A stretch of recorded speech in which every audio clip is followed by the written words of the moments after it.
Joining me now is John Shavluk. He is a candidate for member of Legislative Assembly in Delta North, British Columbia, and Canada. John, welcome to the program. Thank you. Thank you for having me, Alex. No problem. Discuss your activism, in particular for standing up for the Native people in Canada that were trampled upon by the Canadian government, and how it is indicative of world events, both past and present, as a whole throughout history that have been having governments stamp on Native peoples, whether through general oppression of rights or downright genocide, like in the past with America's Manifest Destiny, or in modern day with the ethnic cleansing of the Rohingya Muslims in Burma. What's your take on those types of situations, especially like the one you helped fight for in Canada? Well, that's obviously the only thing I can really speak on personally, but I grew up in Saskatchewan, and there's a large First Nations population in that province, and I didn't realize it, but I had a real estate business, and I rented to First Nations tenants and helped them work through the process and use the government services that were available to them. And they had approached me with stories. Yeah, up here, there's been a case that clarified the issue called the Stone Child case, but at that time, in the late 80s, there was nothing public about it. But they were insinuating that the police would leave them out of town, and in Saskatchewan, it's 40 below for 6 months of the year. And as these First Nations would freeze to death, they would call it a suicide. I made inquiries about these things, and as I said, we were looked down upon for helping them with their rental concerns and government concerns. And the next thing I knew, well, I should point out that it took me years to put all this together because I've heard these things from the people that, but the bottom line was I ended up framed for trafficking 2 counts for a total of 8 grams of cannabis. And I lost my real estate business, 43 apartments and houses and a nightclub and a restaurant, and I went to jail and didn't see my children for 2 years, even though the court was fully aware. The older gentleman that had sold my tenant this cannabis, and his dad owned a TV station, and they didn't want him, so I stood up in court and said there's nothing wrong with cannabis, and they sentenced me and convicted me of this, probably for that statement. But since that time, I've been fighting. I'm not sure if you want me to go into this, but I've been in every election here in BC since the last time I wasn't on the ballot provincially was 1996, and I'm currently on the ballot, and I'm a co-founder of the BC Marijuana Party. Been involved on the executive of all the mainstream parties here in Canada. I brought the legalization of cannabis policy into 3 parties formally, and where I come from in Saskatchewan and in the entire country, First Nations are still being treated like, I say dirt, because there's 500 women missing in Saskatchewan, my home province, and because they're Native, nobody seems to give a damn. But I'll take a breath there in case you have anything to point out. I wanted to touch up more upon what you talked about being framed, because I know so many times do the government pick on people that are outspoken on issues, and do these types of things. Why do you think it's a coincidence that those charges were brought up? Well, no, and at the time, during the trial, I found out that the police had spent considerable time and energy. The police officer was bragging about making $5,000 in overtime trying to catch me doing something, and that I must be a criminal mastermind because they couldn't catch me.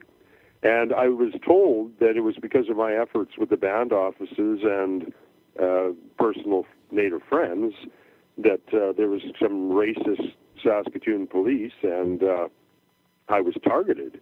The fact that they couldn't catch me doing anything, I said in court, was that I simply wasn't doing anything. I was a real estate broker at the time.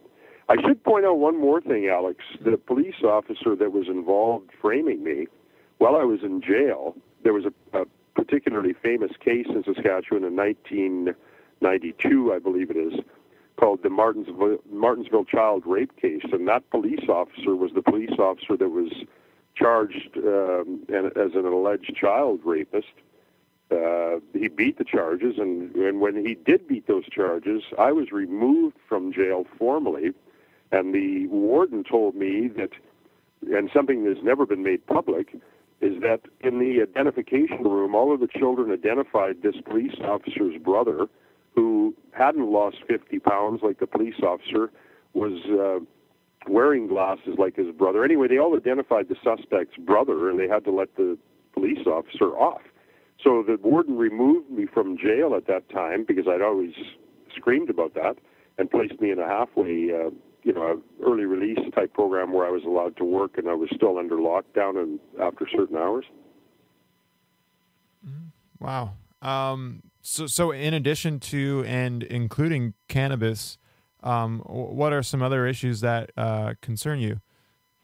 Well, obviously, I'm on the federal Liberal Party's executive, and I've made proposals as far as handling some of the First Nations issues. But for 20 years, I've campaigned for not only cannabis, but your right to die with dignity, which we don't have that right here in Canada.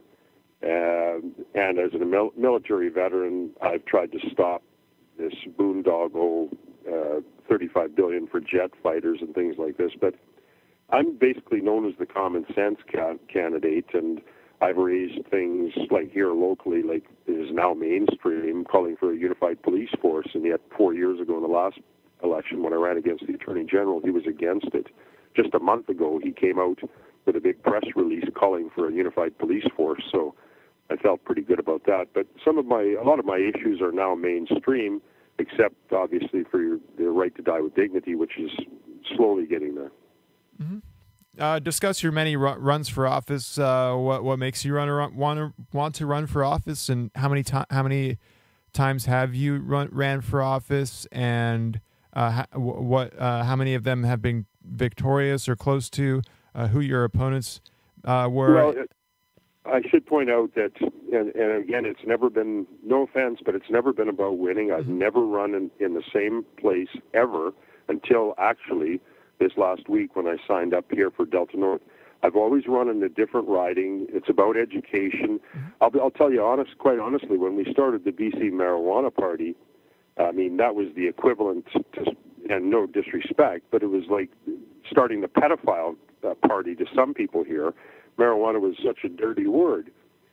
We were making political statements and calling out the hypocrites in all these other parties.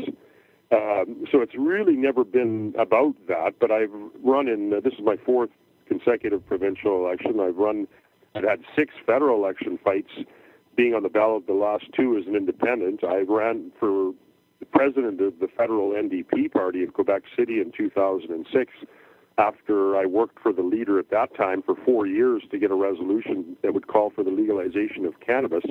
I traveled all the way to Quebec City and was told by the leader that they were afraid to let me speak about the issue because the penitentiary and police unions told them that chasing potheads provides $100,000 a year jobs and good union dues to thousands of employees. So we were denied being able to speak on the convention room floor after I spent board and spent $5,000 to get there. But anyway, so I challenged the presidency to be able to say the word cannabis. In 2007, I attempted to run for BC Green Party leader, and because of my criminal conviction at the last minute, I was not allowed to, but I was through that process. I've numerous internal elections in all of these mainstream parties. Like I said, I am or was on all of their executives or councils. And I was a member and helped with the beginnings of SAFER in Colorado, groups in Nevada. We started the Marijuana Party in Saskatchewan and other provinces. I'm involved with people actually all over the world trying to get these things going.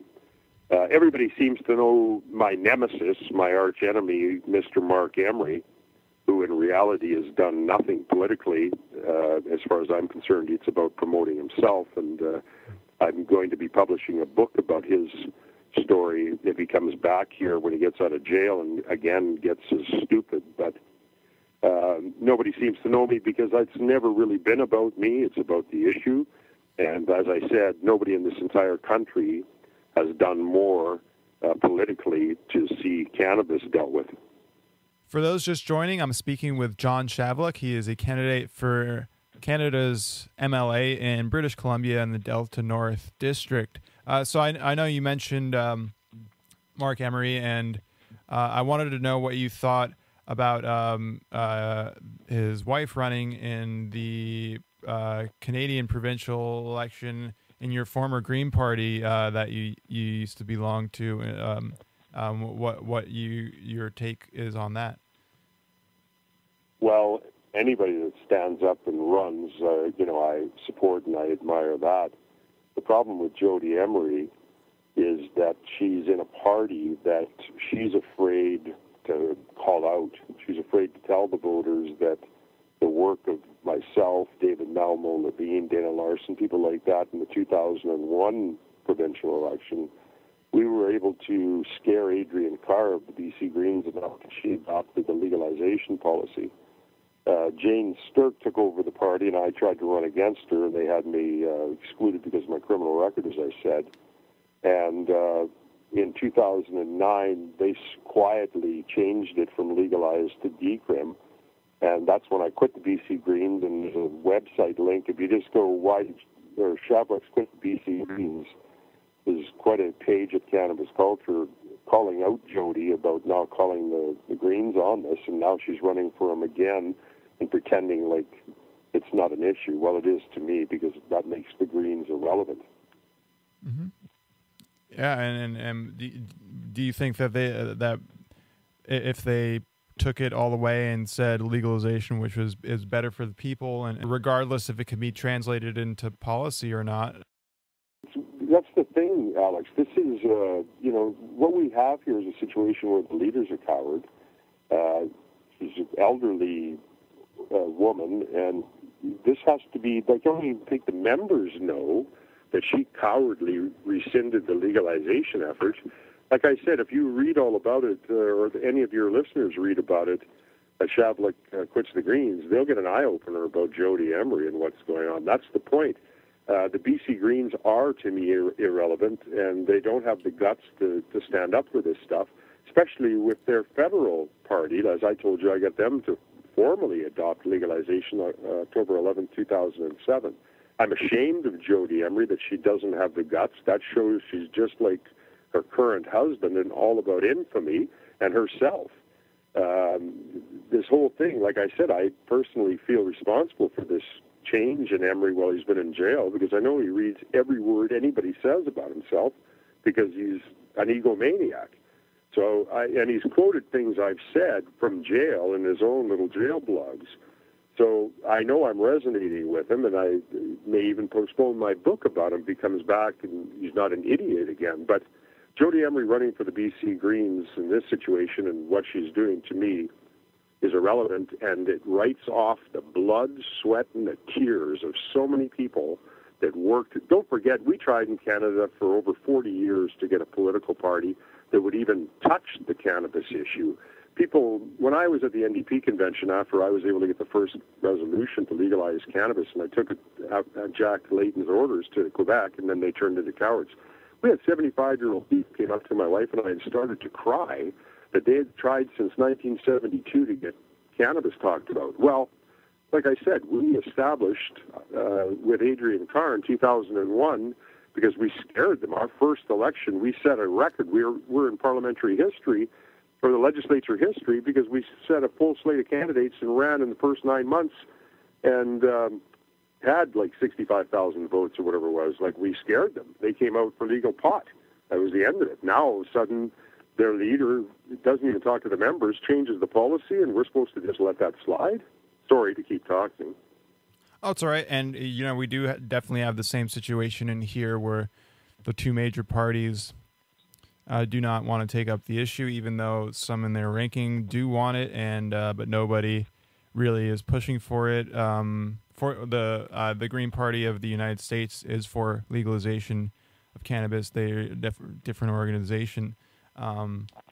Same with the Libertarian parties, and I do believe Justice, Peace, and Freedom, and all the alternative parties, and a lot of independent candidates. So it's unfortunate to hear that Canada, which is I think was often amongst the people more cannabis friendly, the politics does not reflect that. No, but that's simply because, you know what, Alex, we'd need an hour. If I give you a brief outline, because our system is just as corrupt as yours. We've got a prime minister that nobody can confirm or get him to say anything, but he got Texas religious fundamental money, took over a party called the Reform here, browbeat everybody. He's known as the biggest bully in the country. This guy, they've been charged for election fraud. Basically, this is a guy that stole the Canadian election here. He's got 36% of the population. I mean, 64% are against this guy. They used breaking laws and criminal activity to take over here. They had the RCMP, who the police, of course, love our government because it fits right into their plans. And as far as I'm concerned, we're being led by a dictatorship that fraudulently has power. And people in the United States, it's as big a joke down there. Your two-party system, the corruption, there's so many. You don't even want to start me on the American things because obviously after 20-some years of this, I know how bad it is down there, and your public, like ours, don't seem to care. Mm-hmm. And I definitely agree with the education thing. That's certainly one of the most important components of all this. Also, what has been your experience with the political system? And how it can be an obstacle to independent voices, such as ballot barriers and collusion between major parties to protect incumbency. Well, I don't know if you've read anything I've written, but I've pointed out to people that nothing, not our Constitution, not our Charter, nothing even mentions political parties. They've taken over the power that the voters have. In fact, as a member of all these parties, I found that I had to sign a document that said I would listen to the party leadership instead of the voters to get my nomination. I've written that less than 1% of the population belongs to these parties, and yet a third of that, less than 1%, is now running our army, our justice system. It's corrupt, it's a mess, and it's terrible, but it's unfortunately the only way you can fight these guys is to fight fire with fire. That's why I've been doing the elections. That's why I've been standing up, because that's the only time that you can actually have your voice heard. Mm-hmm. And given your distaste with the political parties, why did you decide to leave the many different political parties you used to once be in, such as the NDP or the Green or marijuana parties in Canada? Well, the Marijuana Party, again, as a co-founder of the BC Marijuana Party, we sent money to all four of the potential leaders of the NDP. Mr. Jack Layton won, and he came to us, and he asked us to all help him, and he was going to legalize. So a bunch of us signed up the next day. Three of us quite prominent, Kirk Tusaw, Dana Larson, and myself. I worked very, very hard. As I said, I did get the resolution that would have given the NDP legalized cannabis policy and had it approved by 83% of the average 75-year-old people in my riding. And we took that and gathered up, out of the 600 resolutions for their convention in that year, 2006, 200 of them ended up dealing with the drug war. But as myself and Kirk approached the floor, we were shut down immediately. And I told you already that they sent agents to meet us on the train and told my wife and I they weren't even going to allow us. That's why I ran for president. Well, after I did that, I came home and I'd already stood for 3 federal nominations for them. All of a sudden, I wasn't allowed to do that because of so-called my presidency run. So I quit, joined called Jack Layton the leader at the time a coward. That's another story because 2 police departments came here and shook us down pretty bad and with bogus false charges. But anyway, I went to the Green Party, and 10 months later, I did get them to say they'd legalize pot. October 11th, 2007 was their release. And there was a lot of internal people just have a problem with this issue. I don't know if it's their Bible or what it was. And I was taking attacks from the NDP that knew I was moving 250,000 votes to the Greens. In fact, the Greens had their highest showing ever with me involved. But all of a sudden, as I stood as a candidate for the 2008 federal election, 3 days before the election call, all of a sudden the Green Party used an 18-month-old complaint that was already dealt with, and that's confirmed by a newspaper here in Vancouver. And I was labeled an anti-Semite and removed. That allowed the leader, Elizabeth May, to break her promise to raise the cannabis issue, you see. It's always come down to the cannabis issue. Well, I ended up suing Elizabeth May for libel, and if you'll check, you'll find that my wife and I, in a four-year court effort and a 7-day trial, beat 4 lawyers, including Elizabeth May herself, and proved that I was liable twice. So, again, the corruption. You know what they did in this country? They changed 144-year-old libel laws to get Elizabeth May off, or she would have owed us $800,000. That left me with a $70,000 legal bill. I appealed that, and all of our judges were replacement judges. The judge on the case ended up being a friend of Elizabeth May, I suspect, because the judgment came out on Elizabeth May's birthday, and there was somebody of the same name that was a member of her previous organization. But anyway, I appealed the thing, and they replaced all 3 of our appeals judges. And after 8 hours of arguing this thing, the head judge looked at me and said, look, we didn't even read your case. We don't even care. Elizabeth May is somebody, and you're nobody. You're a pothead. In fact, you won't even be able to get a transcript of this because we're appeal judges. My wife and I looked at each other, and we knew that we were in one of the most corrupt countries that exists. There's no such thing as justice in Canada. Wow. Why, given those, circumstances with you leaving all these political parties, why did you decide to run as an independent for MLA in Delta North, BC this time around? Well, because I'm standing up to try to stop a group which is ex-friends, basically, because they all now, I call them pimps of pot. They're all making money with the so-called come cash in at stores. They call them compassionate clubs.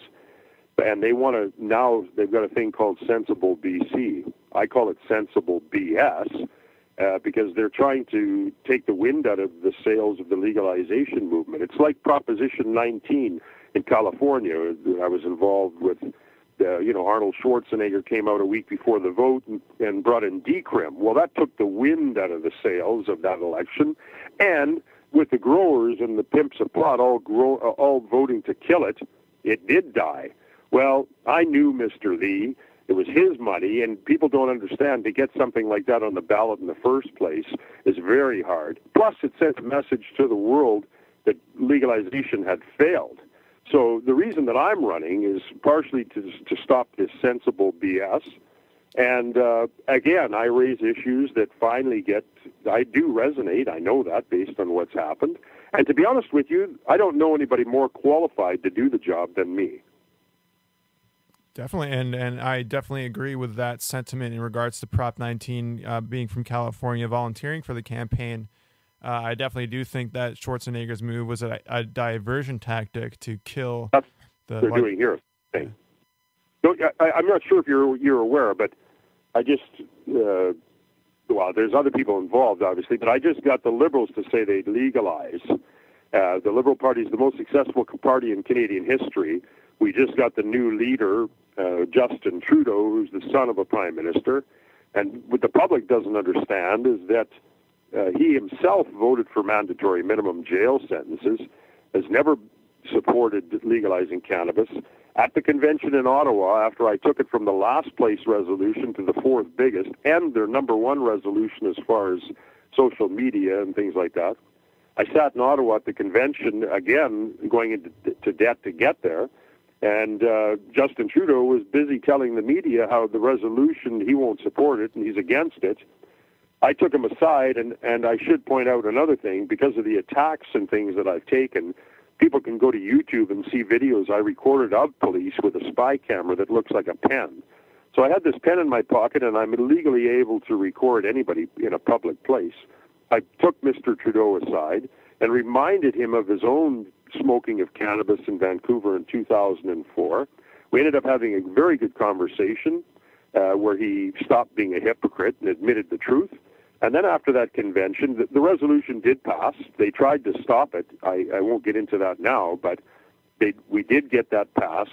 And then when I came home, I wrote the party, told them I had the video, and that I would release this if as a YouTube video, if Justin Trudeau didn't come out for legalization. Well, that took 9 months, and just like in all the other parties, I pushed the issue so hard that I become a pariah. I don't care. This isn't about me, but I will not allow lies and games in these parties. You have to understand one more thing. I left the Liberal Party in 1978 because we had legalization policy then, and they turned coward and wouldn't do anything. Like, I'm 56 years old as of Monday, and I've been involved politically for a long time, formally only in the last 15 years. But obviously I just pay attention. But there's a lot still happening. We're still second-class citizens. First Nations have been dealing with the same kind of backlash and crap for 100 years. And I should also point out that my two oldest children are full-status First Nations people, even though I had no inkling at the time, but in Canada through the 90s, they rounded up all the numbers of the First Nations people because of the treaty negotiations that were going on. And it turned out that their grandmother was partially First Nation, and they made everybody in the family to that line in the sand First Nation. So, I don't know what to say about that. That had nothing to do with why I was involved in the first place. It's since developed in the 90s. But I've always had, I'll be honest with you, it doesn't matter if it's First Nation or the homeless or drug addicts or single mothers or all these different groups that I've stood up to try to help people. I just hate bullies. I tried to explain my whole family. I grew up listening to my grandfather's stories of the brutality, beatings, and jailings he took when the Russians came in through Stalin and killed my entire family. It was either you ate the dead relatives that were shot in the head or you starved. Now, I'm the first and only Shavluk that exists after my entire family was killed. I'm first-generation Canadian, immigrant Ukrainian. And I grew up listening to these stories, so maybe that's why I am the way I am, because my grandfather prepared me.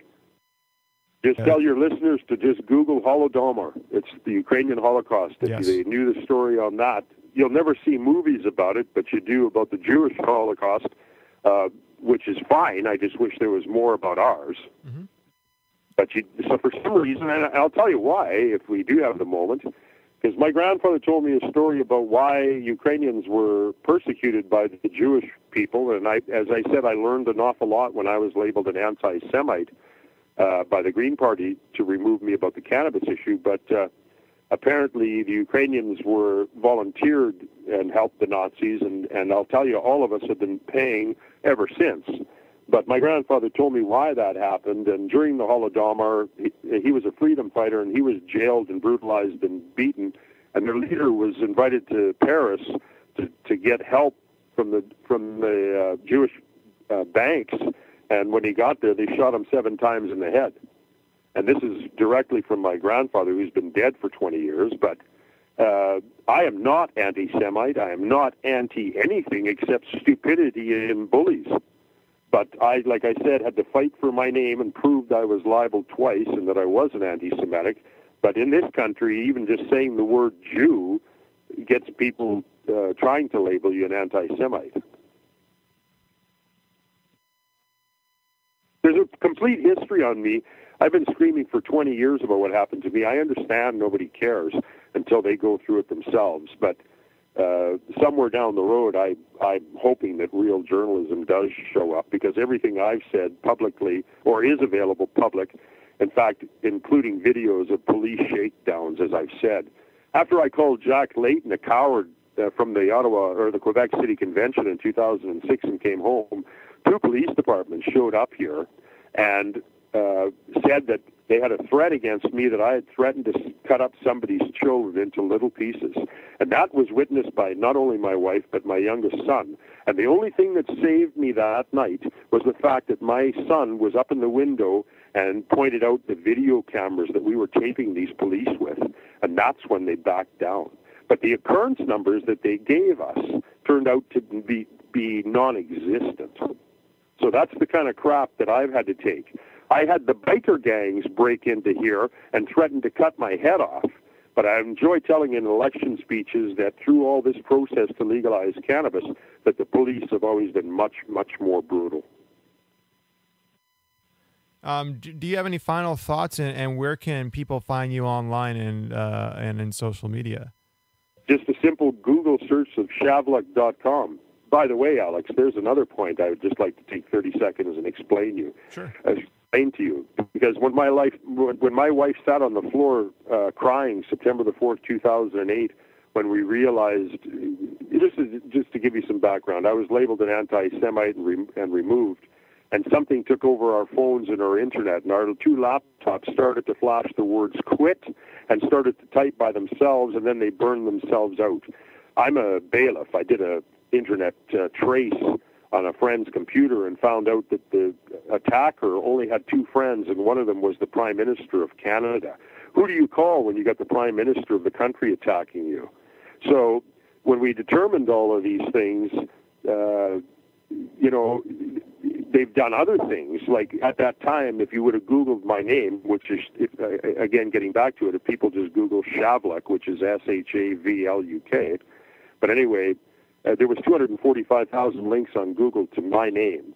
And it turned out the Green Party had somebody that worked at Google. But if you check it right now, it's been going down every day since that time. And right now, it's even under 4,000. 2 years ago was 70,000. Right now, it's down to 3,900. Yet if you just Google my wife's name, Marie Shavluk, there's 15,000. And if you look, 90% of them are about John Shavluk. So you know that there's fraud involved, because I don't know how John Shavluk can only have 3,900 if his wife has 15,000 and 90% of them are about John Shavluk. But see, I used to be a Revenue Canada department head. I did a lot of auditing and collections and things like that. I know what I'm doing as far as tracing things and skip tracing. That's how I've been able to determine these things. And to prove that Google was throttling my name, just Google anything else Shavluk, and you'll see many, many times that, and they all refer to me, because as I said, if it's Shavluk, it's connected to me, because that name was given to us by border agents. Wow. Well, it's been very, very interesting talking to you. And John, thank you again for stopping by the program. Well, thank you, Alex. I'm sorry I didn't get into the fact that native bands 80% of them don't even have fresh drinking water, and they're being abused by their own leadership with the system that we have in place. I've written extensively on how we can solve that, but nobody has the guts to take the issue on themselves. But we're working on it, and thank you.